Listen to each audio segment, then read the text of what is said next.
ओम शांति। आज 9 मई 2026 के साकार मधुर महावाक्य हैं।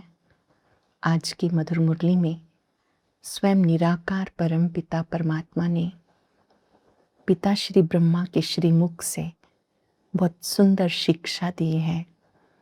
मीठे बच्चे, तुम मेरी ही सुनो, मुझे ही याद करो।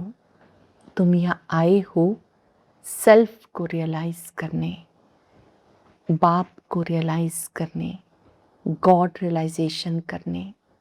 जिन्हें सेल्फ रियलाइजेशन हो जाता है, गॉड रियलाइजेशन हो जाता है, वो सहजी देही अभिमानी बन जाते हैं। ऐसे बच्चे दूसरों को भी बाप का संदेश देते रहेंगे। कोई भी मिले, उन्हें शिव पिता का परिचय देना है कि उनको याद करने से क्या क्या मिलता है। उसे पहचान कर, संबंध जोड़ करके बहुत प्यार से याद करो। जो वो महावाक्य सुनाते हैं, इसे मुरली कहा जाता है, उसको सुनने के बाद रिवाइज जरूर करो। जैसे सुनने की एक शक्ति है, ऐसे मुरली को दोहराने की भी अंदर से उन बातों का चिंतन करके रिवाइज करने की भी एक ताकत होती है। जब आप किसी चीज को बार बार दोहराते हैं तो उसका स्वरूप बन जाते हैं। बहुत प्यार से बाबा ने महामंत्र दिया, मन मना भव। अब करो न करो, बाबा कहते ये आपकी मर्जी है। इस समय आप बच्चों का फर्ज है एक बाप की याद में रहना और सबको याद दिलाना। बाबा ने गारंटी दी, यदि तुम मुझे याद करोगे तो आप विकर्माजीत बन जाएंगे। जब आप याद करेंगे, आत्मा पावन बन जाएगी। ज्ञान की मीठी मीठी बातों को सुनकर दूसरों को भी सुनाना है, सबका कल्याण करना है। जो ज्ञान की बातें अच्छी रीति आपको नहीं समझ में आती तो दूसरों को कह सकते हो कि हम अपनी बड़ी बहन को कहेंगे, वो आपको समझाएगी। ऐसे विधिवत प्यार से बड़ों के लिए रेफर कर देना है ताकि वो ज्ञान को अच्छे से समझ सकें। 7 दिन का कोर्स कराते उन्हें निश्चय बुद्धि बनाना है कि परम पिता परमात्मा शिव बाबा को याद करते रहो। बाबा ने कहा कि मैं जो तुम्हें पढ़ाई पढ़ाता हूँ, इससे तुम देवी देवता बन जाते हो। तुम्हें दैवी गुणों को धारण करना है। दूसरों से गुण ग्रहण करते करते आपके अंदर गुणों का स्वरूप बनने की ताकत आ जाती है। सुनते हैं बाबा के मधुर बोल। बाबा ने कहा, मीठे बच्चे, तुम यहाँ आए हो सेल्फ को रियलाइज करने। तुम अपने को आत्मा समझ परमात्मा बाप से सुनो, देही अभिमानी रहने का अभ्यास करो। तुम यहाँ आए हो सेल्फ को रियलाइज करने। तुम अपने को आत्मा समझ परमात्मा बाप से सुनो, देही अभिमानी रहने का अभ्यास करो। क्वेश्चन है, कई बार बच्चों से कोई पूछते हैं कि तुमने आत्मा का साक्षात्कार किया है, तो तुम उन्हें कौन सा उत्तर दो? बोलो, हाँ, हमने आत्मा का साक्षात्कार किया है। आत्मा ज्योति बिंदु है। आत्मा में अच्छे बुरे संस्कार हैं। आत्मा के सारे नॉलेज अभी हमें मिली है। जब तक आत्मा का साक्षात्कार नहीं किया, तब तक देह अभिमानी थे। अभी हमें परमात्मा द्वारा गॉड रियलाइजेशन, सेल्फ रियलाइजेशन हुआ है। परमात्मा के द्वारा गॉड रियलाइजेशन हुआ, सेल्फ रियलाइजेशन हुआ। परम पिता को भी जाना, स्वयं को भी जाना। जैसे हमने अनुभव किया, मैं देह नहीं, इस देह को चलाने वाली एक ज्योति हूँ, लाइट हूँ, प्रकाश हूँ, तुरंत बुद्धि बाबा के पास चली जाती है। परम पिता परमात्मा रूप में बिंदु है, गुणों में सिंधु है, और वो सबके पिता हैं। ये रियलाइजेशन कि हम सब गॉड के बच्चे हैं, वही हमारे पिता, शिक्षक, सतगुरु हैं, ये रियलाइजेशन हुआ तो देही अभिमानी बन गए। गीता, न वो हमसे जुदा होंगे। ओम शांति। मीठे मीठे रूहानी बच्चों ने गीत सुना। रूहानी बच्चे कहते हैं शरीर द्वारा, ऐसे कोई कभी नहीं कहेंगे कि हम मर मिटेंगे साधु संतों के ऊपर। बच्चे जानते हमें उनके साथ जाना है, ये शरीर छोड़ देना है। इसलिए कहते हैं ये शरीर छोड़ के हम चले जाएंगे बाबा के साथ। बाबा आए हैं साथ ले जाने। ये बहुत समझ की बात है। स्वयं निराकार भगवान आए हैं हम आत्माओं को घर ले जाने, उसकी तैयारी करनी है। ये समझ की बात है। जब हम किसी स्थान पे जाते हैं, पूर्व तैयारी करते हैं ना, तो घर जाने की तैयारी कौन सी है? कार्य किया, डिटैच हो गए, कर्तापन के भान से परे हो गए। तैयारी है यहाँ रहते हुए अपने को गेस्ट समझना। ये गेस्ट हाउस है, हम यहाँ आए हैं, अवतरित हुए हैं श्रेष्ठ कर्म करने के लिए। और क्या क्या तैयारी कर लेनी चाहिए, हम इसका चिंतन करेंगे। बाबा कहते तुम बच्चे अब बाप के साथ चलने की तैयारी कर रहे हो, बहुत समझ की बात है। बच्चे बुलाते हम पतितों को आकर पावन बनाओ। फिर क्या करूं, यहाँ तो नहीं छोड़ जाएंगे। सारी दुनिया पतित है, इस पतित दुनिया से पावन दुनिया में ले जाने के लिए बाबा आए हैं। हम आत्माओं को साथ लेके जाएंगे। ये सारी दुनिया विशियस है, ये भी तुम जानते हो। तुम किसको विकारी पतित कहेंगे तो बिगड़ पड़ेंगे। बहुत युक्ति से समझाना है। कोई भी बात तरीके से किसी को कहनी है, महिमा करनी है एक बाप की। अब तुम बच्चों को नॉलेज मिली है, ये बड़ी समझ से बात करनी है। परम पिता परमात्मा ज्ञान सागर है, सुख सागर है। वही आकर ये नॉलेज देते हैं। बहुत समझ से बात करनी है। कहीं देखते हो प्रश्न उत्तर करते हैं, बोलो अभी हम कच्चे हैं, बड़ी बहन आके रिस्पॉन्ड देगी। तुम कहते हो शिव बाबा समझाते हैं। भगवानवाच मनुष्य सब पतित हैं, पतित तो भगवान नहीं हो सकता। पतित पावन को बुलाते हैं क्योंकि सब पतित बन गए। देहधारियों को भगवान नहीं कह सकते। भगवान निराकार शिव को कहा जाता। शिव के मंदिर भी बहुत हैं। पहले पहले जब एक बात को समझ लेवे तब ठहर सकेंगे। पहले पहले बताओ शिव भगवान वाच। शिव बाबा कहते हैं माम एकम याद करो। उनको अपना शरीर है नहीं। ब्रह्मा विष्णु शंकर को भी अपना सूक्ष्म शरीर है। देखने में आता, मैं तो देखने में नहीं आता। उसे कहा ही जाता परम पिता परमात्मा। सब देहधारी दिखाई देते हैं। परम पिता परमात्मा को इन चर्म चक्षुओं से नहीं देख सकते। उन्हें बुद्धि से, तीसरे नेत्र से जाना जाता है। तुम भी कहेंगे हम आत्मा एक शरीर छोड़ दूसरा लेती हैं। तुमने अपनी आत्मा का साक्षात्कार किया। भक्ति मार्ग में साक्षात्कार के लिए नोंदा भक्ति करते हैं, परंतु भक्ति करने वालों ने कभी साक्षात्कार नहीं किया। वो क्या चीज़ है बिल्कुल नहीं जानते। सिर्फ कहते हैं वो निराकार है। बातचीत तो आत्मा करती है, संस्कार आत्मा में रहते हैं। आत्मा निकल जाती तो ना आत्मा ना शरीर कोई बात नहीं कर सकता। देह से आत्मा चली गई तो वो शरीर अपने आप ना तो देख सकता है, ना सुन सकता है, ना बोल सकता है। आत्मा के बिना शरीर कुछ कर नहीं सकता। पहले तो आत्मा को पहचानना है, फिर बाप द्वारा बाप को पहचान सकेंगे। अटेंशन, पहले स्वयं की पहचान। मैं कौन हूँ? मैं और मेरा ये दो शब्द कहते हैं। मैं ज्योति बिंदु आत्मा हूँ और ये मेरा शरीर है जिस देह के द्वारा मैं कर्म कराती हूँ। जब स्वयं को पहचान लेते हैं तो बाप द्वारा बाप को पहचान लेते हैं।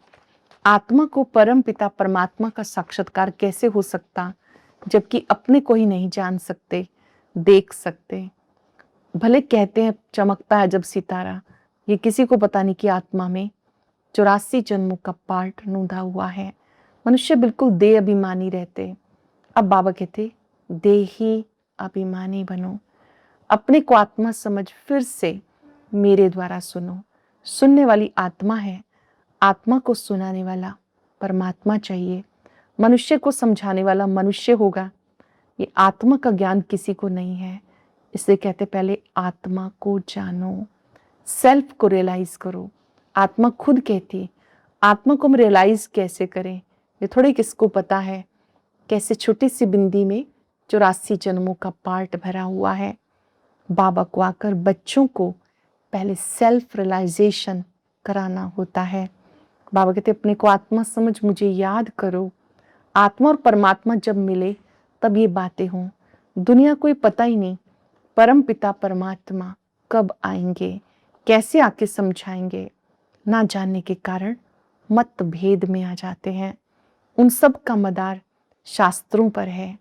बाबा कहते अब तुम मुझे याद करो और पावन बनो।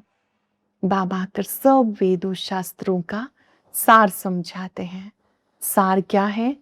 निज को आत्मा निश्चय कर, मुझ परम पिता को याद करो, तो तुम्हारे सभी विकर्म विनाश हो जाएंगे, आत्मा पावन बन जाएगी।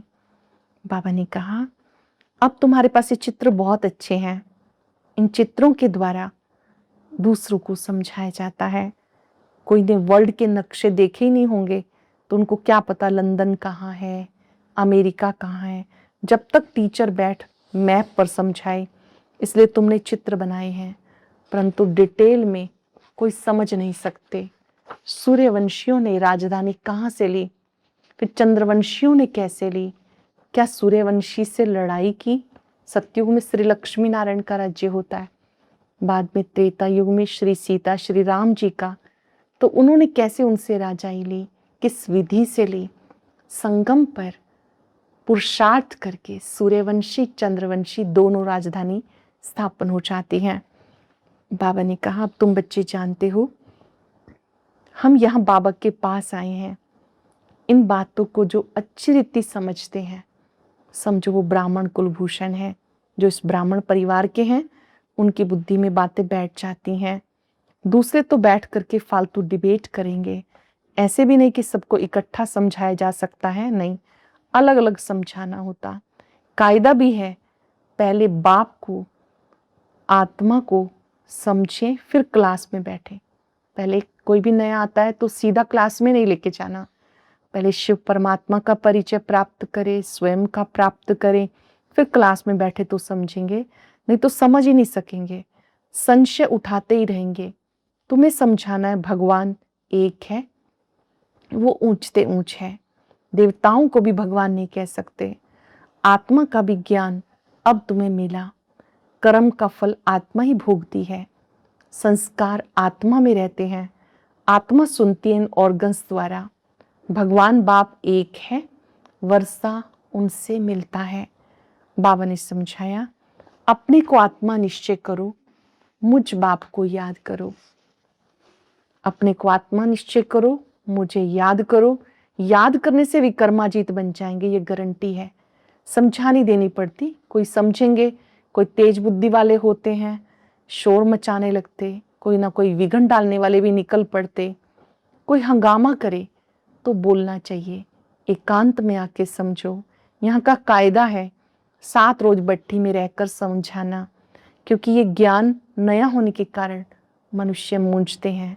कोई भी पहले नया सेंटर खुलता है तो उसमें होशियार होने चाहिए जो सभी को समझा सकें। भगवान तो सबका एक है, सब आत्माएं भाई भाई हैं। परमात्मा सबका बाप है। पुकारते हैं पतित पावन आओ, तो जरूर वो पावन है, वो कभी पतित नहीं होता। बाबा आकर पतितों को पावन बनाते हैं। सतयुग में सब है पावन, कलयुग में है पतित। पतित बहुत होते हैं, पावन थोड़े होते हैं। सतयुग में सब तो नहीं जाएंगे, जो पतित से पावन बनते हैं वो पावन दुनिया में जाते हैं, बाकी सब निर्वाण दुनिया में चले जाएंगे। ये भी जानते हैं सारी दुनिया आकर ये मत नहीं लेगी। ये श्रीमत कौन लेता है? बहुत थोड़ी आत्माएं, जो देवकुल की आत्माएं हैं, वो ही आकर सत्य ज्ञान सुनती हैं, समझती हैं, जीवन में धारण करती हैं। ये मुश्किल है जो तुम सारी दुनिया को मत दो। अभी सबकी कयामत का समय है, विनाश सबका होना है। समझाने की युक्ति चाहिए। परिवर्तन तो होना है, नई दुनिया आनी है। जो शांति से बैठ के सुने, डिस्टर्ब ना करे। पहले पहले तो बाप का परिचय देना है। वही पतित पावन ठहरा, वही समझाते हैं। गीता में भी अक्षर है पतित पावन। बाबा कहते मुझे याद करो तो तुम्हारे विक्रम विनाश होंगे। गीता से ये अक्षर ताल्लुक रखते हैं। शिव बाबा ने कहा मुझे याद करो, सर्वशक्तिवान पतित पावन हूँ, गीता ज्ञानदाता ज्ञान सागर हूँ। गीता के अक्षर तो है ना, सिर्फ वो कहते हैं मुझे याद करो। श्रीमद् भगवद गीता में भी कहा कि मैं जो हूँ जैसा हूँ उस रूप से मुझे याद करो, मैं तुम्हें सब पापों से मुक्त कर दूंगा। ये वो समय है जबकि हमें शिव पिता को याद करना है, पापों का बोझा उनकी याद से उतार देना है। बाप कहते हैं मैं निराकार हूँ, मैं पुनर्जन्म में नहीं आता, मेरा दिव्य और अलौकिक अवतरण होता है। मैं साधारण बूढ़े तन में आता हूँ, इसको भागीरथ कहते हैं। ब्रह्मा द्वारा ही रचना रचते हैं तो मनुष्य का नाम ब्रह्मा रखा जाता। व्यक्त ब्रह्मा से पावन अव्यक्त फरिश्ता बन जाते हैं। परमात्मा जिसमें प्रवेश करते हैं उनका नाम पहले दादा लेखराज था। जब बाबा प्रवेश हुए, ज्ञान सुनाया तो उनका नाम प्रजापिता ब्रह्मा रखा। कल्प पहले की तरह मैं तुम बच्चों को मनुष्य से देवता बनाने के लिए आया हूँ। तुम्हें अच्छी रीति पढ़ना है। पतित पावन आते हैं पतित से पावन बनाने के लिए, पार्ट बचाने के लिए। कहते तुम पावन थे, फिर तुम्हारे में खाद पड़ी, वो योग बल से निकलेगी। तुम पवित्र बन जाएंगे, फिर पावन दुनिया में आएंगे। पतित दुनिया का विनाश हो जाएगा। अच्छी रीति ये बातें धारण करनी है। ऊंचते ऊंच बाप की महिमा तुम बच्चे समझते हो, गाते हैं तुम ही पतित पावन हो। अब याद की यात्रा में रहना है। उठते बैठते चलते फिरते भी हम याद की यात्रा पर हैं। बच्चों को सवेरे उठ करके विचार सागर मंथन करना है। रात को जल्दी सोना है, सुबह जल्दी उठना है। उठकर क्या करना है? सबसे पहले बाबा से गुड मॉर्निंग करके बाबा की दिल से महिमा करनी है, अपने भाग्य की महिमा करनी है, बाबा के सम्मुख बैठना है, ज्ञान की बातों का चिंतन करना है। फिर जो भी आए उन्हें समझाना है। मुरली के मुख्य पॉइंट्स नोट कर देनी चाहिए, फिर रिपीट करनी चाहिए जो दिल पर पक्का हो जाए। मुख्य बात है बाप को याद करना। बाबा ही कहते मन मना भव, मुझे याद करो तो विक्रम विनाश हो। अब करो या ना करो ये तुम्हारी मर्जी है। बाप का फरमान मिला हुआ है, पावन दुनिया में चलना है, फिर पतित दुनिया में बुद्धि का योग नहीं जाना चाहिए। बाबा कहते हैं पावन दुनिया में जा रहे हो, इस पतित दुनिया से बुद्धि योग हटा लो। अपना बुद्धि योग बाबा पे लगाओ, परम धाम घर में लगाओ, नई दुनिया से लगाओ। अच्छा, मीठे मीठे सिक्के लगे बच्चों प्रति माता पिता बाप दादा का याद प्यार गुड मॉर्निंग। रूहानी बाप की रूहानी बच्चों को नमस्ते। रूहानी बच्चों की रूहानी बाप दादा को याद प्यार नमस्ते गुड मॉर्निंग। शुक्रिया बाबा, शुक्रिया। धारणा के लिए सार, सवेरे सवेरे उठकर विचार सागर मंथन करना है। बाबा जो सुनाते हैं उसे नोट कर रिपीट करना है, दूसरों को सुनाना है। सबको पहले पहले बाप का परिचय देना है। पावन दुनिया में चलने के लिए इस पतित दुनिया से बुद्धि योग निकाल देना है। पावन दुनिया में जा रहे हैं, इस पतित दुनिया से बुद्धि योग निकाल देना है। वरदान है नंबर 1 बिजनेसमैन बन, एक एक सेकंड व संकल्प में कमाई जमा करने वाले पदमपति भव। नंबर 1 बिजनेसमैन बन, एक एक सेकंड व संकल्प में कमाई जमा करने वाले पदमपति भव। नंबर 1 बिजनेसमैन वो हैं कौन? जो स्वयं को बिजी रखने का तरीका जानते हैं। बिजनेसमैन अर्थात जिसका एक संकल्प भी व्यर्थ ना जाए, हर संकल्प में कमाई जमा हो। जैसे वो बिजनेसमैन एक एक पैसे को कार्य में लगाकर पदम गुणा बना देते हैं, ऐसे आप भी एक एक सेकंड व संकल्प कमाई जमा करके पदमपति बन जाएंगे। हर सेकंड, हर संकल्प कमाई जमा करने से पदमपति बन जाएंगे। इससे बुद्धि का भटकना बंद हो जाएगा और व्यर्थ संकल्पों की कंप्लेन भी समाप्त हो जाएगी, व्यर्थ से भी मुक्त हो जाएंगे।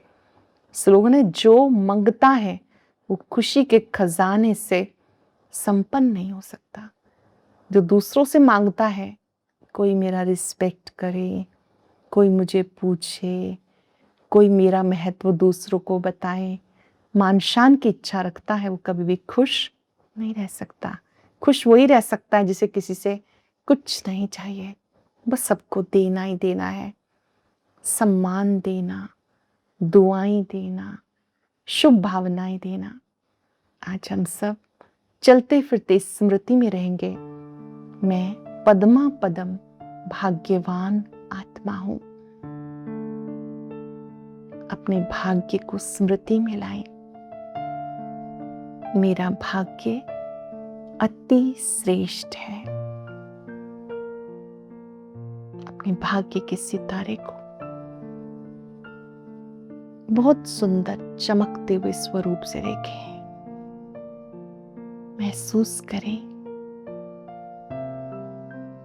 मुझे बहुत कुछ मिला है।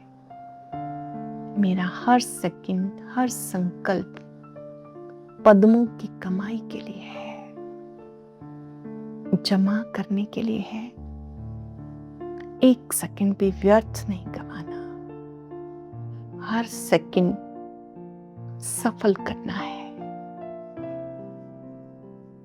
जिससे भी मिलेंगे उन्हें भी याद दिलाएंगे, आप पद्मा पदम भाग्यवान आत्मा हो,